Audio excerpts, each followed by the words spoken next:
Hello, Pleasant Valley Middle Schoolers. Today we are going to talk about shoulder rolls, which has been the theme of the week. In this video, I'm going to just kind of go into more detail about how to do them and why we do them. A lot of you ask me, why are we practicing this? And the point of PE in general is to learn how to control our body, to learn to tell our body what to do instead of letting it do as it wants. The point of shoulder rolls is, in particular, is learning an efficient way to displace gravity when falling. If you look at a stuntman or a parkour athlete, whenever they fall from a great height, they land in a squat and continue displacing that movement into a roll, most often a shoulder roll. And we'll talk about why in a second. The other time you'll see a lot of shoulder rolls, the backward shoulder roll will happen most often in martial arts when somebody gets pushed back and they do a shoulder roll backwards for the same reason, to displace force. Now, why a shoulder roll instead of a forward or backward roll like you would see in basic tumbling and gymnastics? The reason is this. When you do a forward or backward roll, the force or the energy of the fall travels from, actually, this is backwards, should have been an H, from your head down to your butt on a forward roll, straight down. When you do a backward roll, then it's kind of the opposite. It's from your butt up to your head. But the point is, it travels straight down your spine. Now, a shoulder roll and across your neck. A shoulder roll, by contrast, goes from one shoulder to the opposite hip.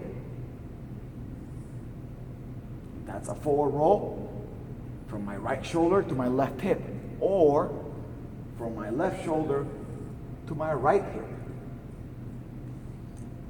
Therefore, the weight stays on the spine for a lot shorter period of time, right? It just crosses it real quick, and it's around your rib cage area where there's a lot more bones to handle the load. It doesn't cross your neck and the small bones around your neck. Therefore, it's generally considered safer to do it, especially when you're, again, controlling a fall. Now, how do we actually learn it? Well, the first step, as we talked about plenty in class, is learning how to tuck that chin. And the best exercise that I know to do that is the head nods with the head on the ground. We look behind us, and then we tuck the chin real hard. Keeping the head on the ground, because we're trying to teach the back of our neck, the muscles in the front of our neck, to really pull the neck into flexion instead of just doing a crunch with our abs, which our neck is still not in that flexed position. So the first thing I need to teach you is to be able to tuck the chin down, lengthening the back of the head. Okay? So practice that out for a while. Get that feel of that chin coming back and down like this. Second thing, we need to learn how to get our hips over our head, and we do so by balling up. So actually, that's first. Balling up is first. Imagine your spine is a rocking chair, right? We practice this balling up exercise where we tuck our chin, put our head to our knees, and we try to smooth out that rock back and forth as much as possible. You don't have to come all the way up. Eventually, you'll figure out how to do it. We take our head to knees, or forehead to knees, and we hug. We hug because we want to round our spine. See, when I hug something, I round my spine. The more I round it, the less bumpy that rocking motion is. It's your second move that you need to learn how to do. Third move is what I was saying earlier. We're trying to learn how to get our hips over our head. To do so, again, we really need to be in that tuck position. And we're still going to be working in this line right here, back and forth. We're still not throwing that diagonal into it.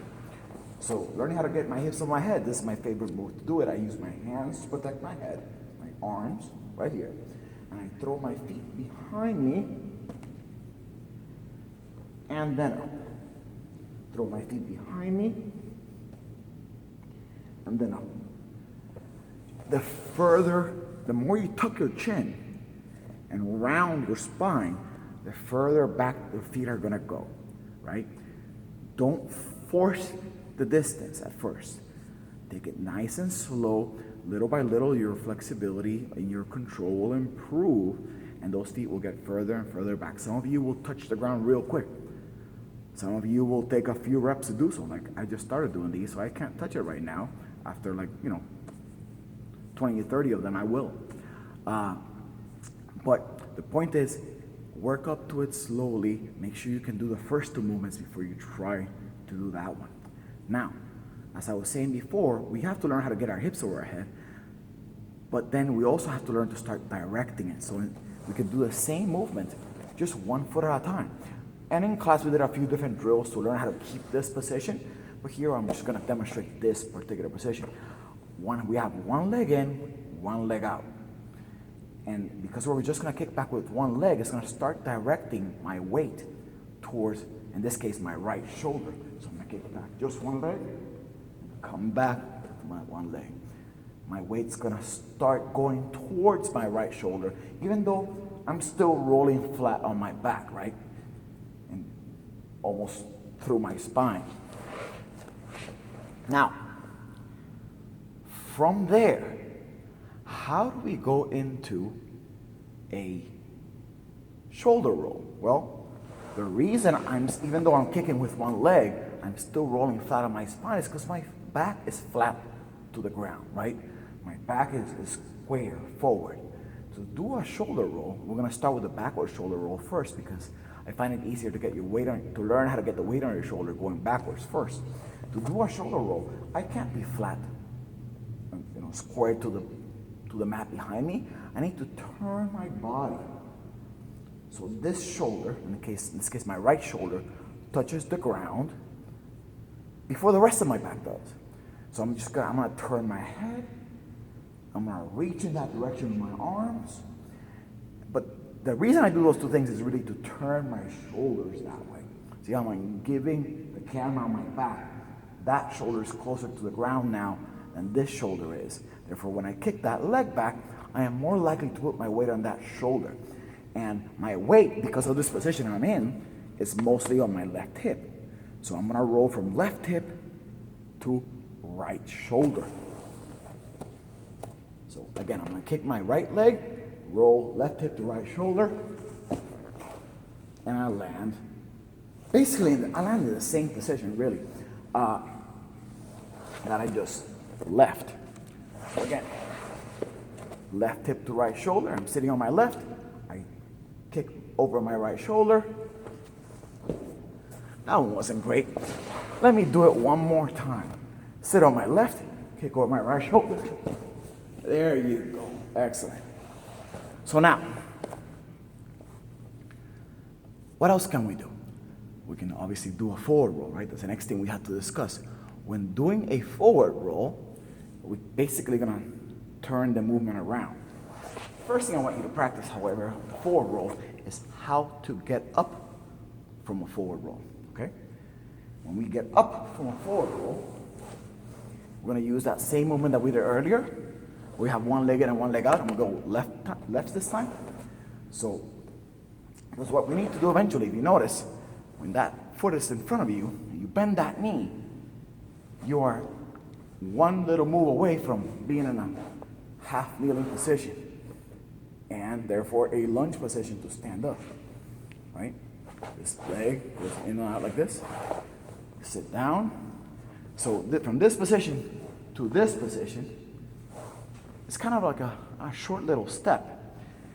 And sometimes it's hard to do this move, right? But if we have the momentum of the roll, that gets way easier. Now, here's how it's gonna go. We're gonna kick that leg back, keeping the right knee in. When I come up, I'm gonna roll into that half kneeling position, which is again halfway to the stand. Now, if I do not get enough momentum, I can always use my arms. But I want to use my arms on the same side, the side of the down knee, to get up. Why am I going to use my arms on the side of the down knee? Because that turns my shoulders and directs this shoulder forward, the same direction as that knee, which again is where I want to direct the movement, right? Diagonal through my spine. So I start in that sitting position. Again, from here, bring it in, that sitting position. And I'm gonna go that way. I need to make sure that knee is pointing that way. This knee is pointing this way, right? There's a 90-degree angle here. My body's at a 45-degree. But if you notice the alignment of this shoulder and this hip, they're in a straight line in the direction I'm actually going, because I'm gonna roll through that shoulder to this hip. That knee and the shoulder are in the same position. I can start practicing by just taking the knee that way, the way I want to take it. Right? If the knee crosses over, I'm going to do a log roll. If the knee, I go through my toes and the knee goes in the direction I want to take it, I use my hands to kind of catch myself so it's easier. Then I have the correct direction already. Now, to do a roll, I'm going to need to take that shoulder with that knee to the ground. I like to make a circle with my arms. We've talked about this before in class, right? Make a circle with the arms to help me kind of direct that roll. But in reality, again, what I'm doing is taking that shoulder and the knee together, and just like I kicked this leg back before to do my backward shoulder roll over my right shoulder, I kick the right leg. That's getting better. When I go forward, I'm gonna kick off that right leg, okay? Instead of kicking back the right leg, I'm gonna kick off that right leg. So as I roll forward, I kick off that right leg. Make sure on the left. As I roll forward, I'm gonna take knee and shoulder to ground. I'm gonna kick off that left leg. And on that forward roll, you really see how you end up in the same position you started. I kick off, and I end up in the same position. Right? So, this video is already 12 minutes long. We have to dominate that before we start doing shoulder rolls forward or backward from standing. But let me give you a little hint about the forward and backward roll from standing. As we discussed in class, it's the same thing, but you step into it through a lunge. So when you see a fast forward roll from standing, it looks like this. Person drops in, rolls forward. Now, if you break that down into its pieces and go slow, it's really lunge, sit, roll, stand. I roll into this, as we talked about, and I stand. So it's the drop. When you do it slowly, it's really a lunge, sit, roll, kneel again, stand. This was a lot of ranting about forward rolls and shoulder rolls. Hope you enjoyed it. Hope you get something out of it. I'll see you in class.